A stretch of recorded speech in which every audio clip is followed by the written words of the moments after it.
I rise to voice my support and that of the ACT Party for this Animal Welfare Amendment Bill. I'd like to congratulate Simon Bridges for initially bringing this bill to Parliament and for the National Party for adopting it as a government bill. It is clearly a sound piece of legislation. It increases the punishment for those who abuse animals, both individuals and corporate, and brings in a new offence of reckless ill treatment to catch those who have undeservedly escaped punishment in the past. Mr. Speaker, I imagine, like most members who are planning to speak on this bill, I had or have a list in my notes of sickening examples, but frankly I was sickened myself personally hearing Mr. Bridges' examples, so I'm not going to add to them. We don't need any more horrible, sickening examples. I was a bit saddened, Mr. Speaker, as an MP Green in experience, if not orientation, to find Mr. O'Connor unable to resist a little jab and compare the abuse of animals and children with smacking. Well, Mr. O'Connor, I'll explain it to you. I'll explain why so many people in this House and throughout the country, 87% of them at a referendum, voted against what's been passed here. It's because chastising a child with a hand is not abuse. That's why. And 87% of the people understand that. But it's a shame that you had to make that linkage. As we've already heard, Mr. Speaker, the bill increases the penalty, the maximum sentence for 3 years imprisonment to 5. That's a good idea. I think everyone across the House has agreed that it appears the current sentences deter nobody if there is a range of opinion as to what we should do to actually stop this happening. It would be a much better idea, and I'm very interested, albeit or even slightly amused, to hear even the Green Party making remarks about judges not having enforced the penalties that have been available already. Ms Kedgley said that it was a red letter day in this Parliament. Well, Mr. Speaker, I've only been here for 15 months, but it is indeed a red letter day when the Greens are supporting not only a law and order bill, the first in my time here, but lo and behold, one that increases imprisonment. It's a red letter day indeed. Mr. Speaker, what this bill is doing, and I'll be a bit more blunt than my urbane colleague Simon Bridges, it is sending a very clear signal and message to the judiciary that this Parliament, this House representative of the people of New Zealand, is unhappy with the level of sentencing. As I think every speaker thus far has noted, the penalties have been there, but I think Mr. Bridges said 10 people in the entire history of this country had been imprisoned for animal cruelty. So the judges are being given a clear signal today, and they'll get it again at second and third reading. Increase the sentences. Increase the sentences. No, it won't solve everything. It won't solve everything at all, and I'll get on to that in a minute. But if they don't get the message, Mr. Speaker, we can amend it again, because this Parliament makes the law in this country. Not those over there in that monstrosity across Langton Quay. This Parliament makes the law.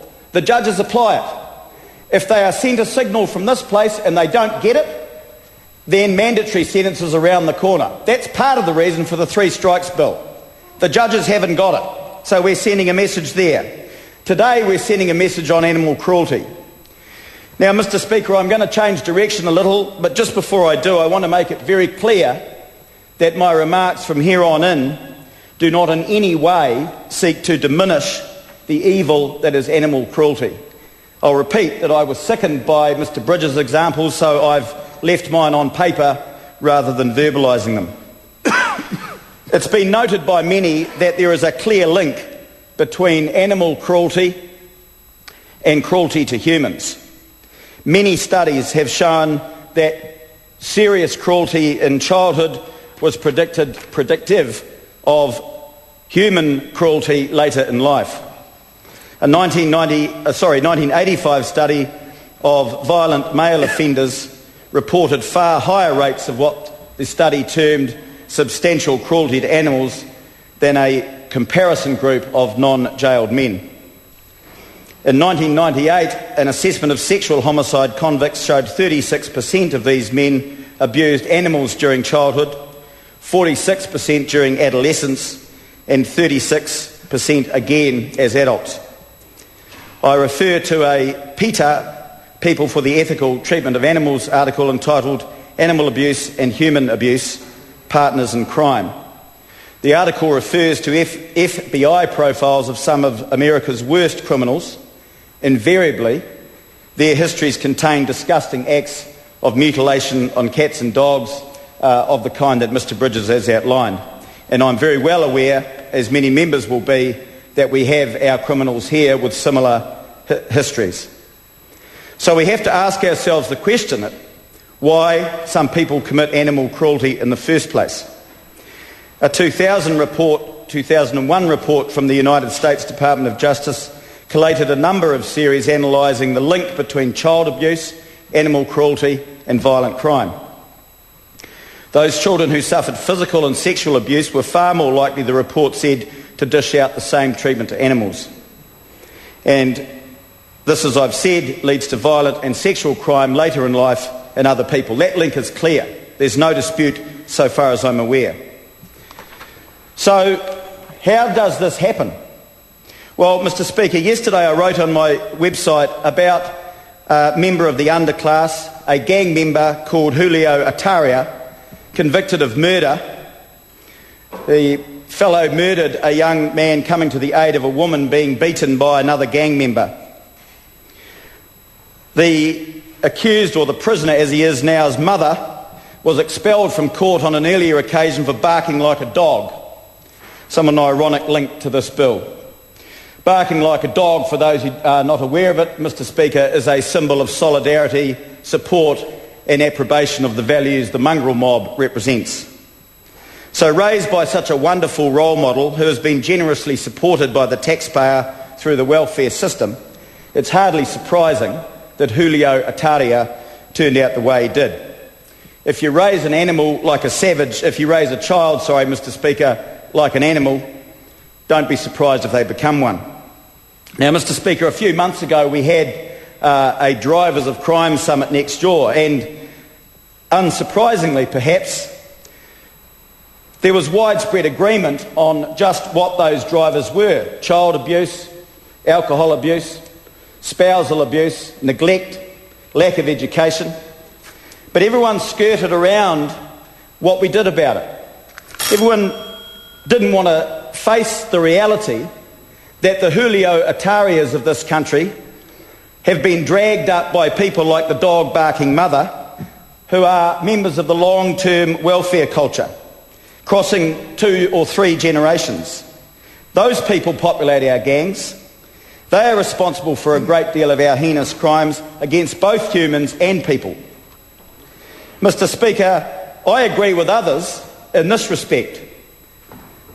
The causes of crime must be addressed to prevent future crime. However, it's in the causes that we differ. I say, Mr Speaker, and our party says that welfarism is a major cause of crime. The welfare system is broken.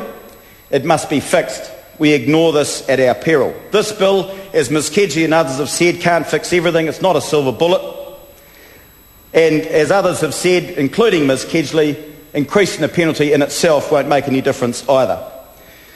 But, Mr Speaker, I find it sadly ironic that the Green Party co-leader signed a poor petition calling for longer jail terms for animal abusers. The only time in my 15 months here that party has supported any measure which increased imprisonment. Because they have as their philosophy, I understand, imprisonment's completely useless. So it's very interesting that they have one standard for animals and a lower standard for the treatment of people. I find that confusing and inconsistent. Their stance is welcome, of course, for this bill, Mr Speaker, but I invite them to consider their stance on future bills affecting people. Mr Speaker, and I'll close by repeating something I said earlier. Parliament today is and will send a message to judges. Listen to it. Listen to it. Otherwise, Parliament will take some more measures.